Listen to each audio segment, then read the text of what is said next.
अस्सलामुअलैकुम, welcome to बोडी का kitchen. आज हम बोडी के किचन में बना रहे हैं बहुत ही मज़ेदार Korean style chicken wing.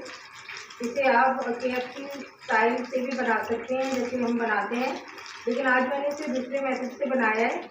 Korean जो होते हैं वो बिल्कुल भी स्पाइसेस नहीं यूज़ करते, तो इसलिए हम इसमें थोड़ी सी स्पाइसेस ऐड करेंगे बैटर में, तो उससे ये थोड़े से मज़ेदार से और स्पाइसेस बनेंगे, क्योंकि हम पाकिस्तानी हैं तो हम स्पाइसेस खाते हैं। तो चलिए स्टार्ट करते हैं हम आज की recipe chicken wing Korean style.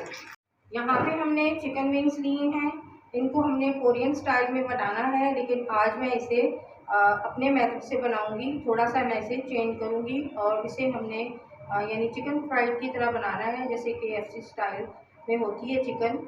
तो मैं भी इसको अपने मेथड से बनाऊंगी, क्योंकि कोरियन जो होते हैं वो इतने स्पाइसेस नहीं खाते, वो बिल्कुल सिंपल सा बनाते हैं, तो मैं इसे थोड़ा सा अपने स्टाइल से बनाऊंगी। तो चलें इसे बनाना स्टार्ट करते हैं। ये चिकन विंग्स हैं 1.5 kg।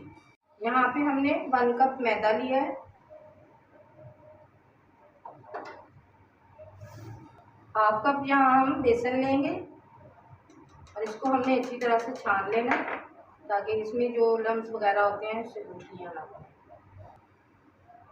बेसन को हमने छान के डाल दिया, इसमें जो कचरा निकला था उसे निकाल दें। हाफ कप इसमें हम डालेंगे कॉर्नफ्लोर, जिससे थोड़ी विंग जो है थोड़ी स्पाइसी बनेगी। 1 टेबल स्पून इसमें हम डालेंगे लाल मिर्च पाउडर, क्योंकि हम पाकिस्तानी हैं और हम इसे थोड़ा स्पाइसी बना के खाएंगे। और 1 टेबल स्पून ही इसमें मैं नमक ऐड करूँगी। नमक मैं यूज़ करती हूँ पिंक नमक, तो आप सब भी ये यूज़ किया करें, बहुत अच्छा नमक होता है। पहले मैं भी यूज़ नहीं करती थी, मुझे भी नहीं पता था कि ये कैसा होता है।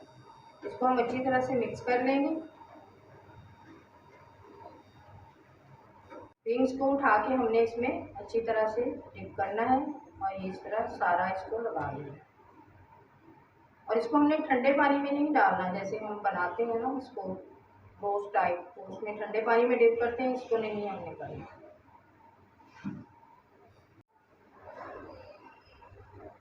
इसी तरह सारे विंग्स को ये लगा लेंगे। और विंग्स जब आपने उसको वॉश करना है तो बिल्कुल ये ड्राई होने चाहिए, ज़रा भी इसमें पानी नहीं होना चाहिए। मैंने भी इसे अच्छी तरह से वॉश करने के बाद इसको रख दिया था छन्नी में, तो इसका एक्स्ट्रा पानी जो है वो निकल चुका है। तो बाकी इसको मैंने फिर नैपकिन की मदद से इसको मैंने थोड़ा सा ड्राई किया है, जो इसके ऊपर पानी था वो सारा मैंने ड्राई किया, क्योंकि इसमें पानी नहीं होना चाहिए। सारे विंग्स को हमने बेसन, मैदा और कॉर्नफ्लोर लगा के रख दिया है।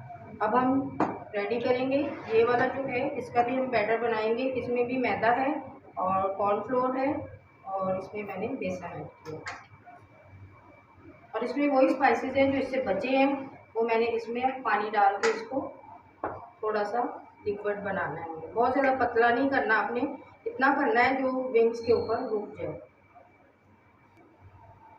आपने ये जो बैटर है इसको बहुत ज़्यादा पतला नहीं करना, इतना करना है कि ये जो है इसमें अच्छे से डिप हो जाए विंग्स। और आप चिकन जो होता है फुल चिकन, उसे भी आप इसी में, अब हम 1 बाय 1 विंग्स उठाएंगे और इसको हम ऑयल में फ्राई करने के लिए डालेंगे। यहाँ पे मैंने ऑयल गर्म होने के लिए रख दिया था और ये गर्म हो चुका है। और आपने एक्स्ट्रा जो बैटर है वो अच्छी तरह से झाड़ लेना है, ताकि ऑयल के अंदर बहुत ज़्यादा कचरा ना हो। ये माशाल्लाह से इतने मज़े के और इतने यमी ये विंग्स बनते हैं। आप इसे मेरे कहने पे ज़रूर ट्राई कीजिए एक बार, फिर आपने कहना है कि मैं तो ये रोज़ बनाऊंगी और ये मेथड तो बहुत ईजी है। इसे लो टू मीडियम फ्लेम पे फ्राई करना है, ताकि ये अंदर से भी अच्छी तरह से कुक हो जाए। अगर हाई फ्लेम पे करेंगे तो वही बात है, ऊपर से तो ये जल्दी पक जाएगा, लेकिन अंदर से ये कच्चा रहेगा। मज़ेदार से कोरियन स्टाइल हमारे चिकन विंग्स रेडी हो गई हैं। अगर आपको मेरी वीडियोस अच्छी लगती है लाइक करें, शेयर करें, कमेंट करें। अगर आप मेरे चैनल पे नए हैं तो प्लीज़ सब्सक्राइब करें और बेल आइकन को प्रेस करना ना भूलें, ताकि हर नई आने वाली वीडियो का नोटिफिकेशन आपको मिलता रहे। मिलते हैं एक मज़ेदार सी नई रेसिपी के साथ, तब तक के लिए अल्लाह हाफ़िज़। दुआ में ज़रूर याद रखें।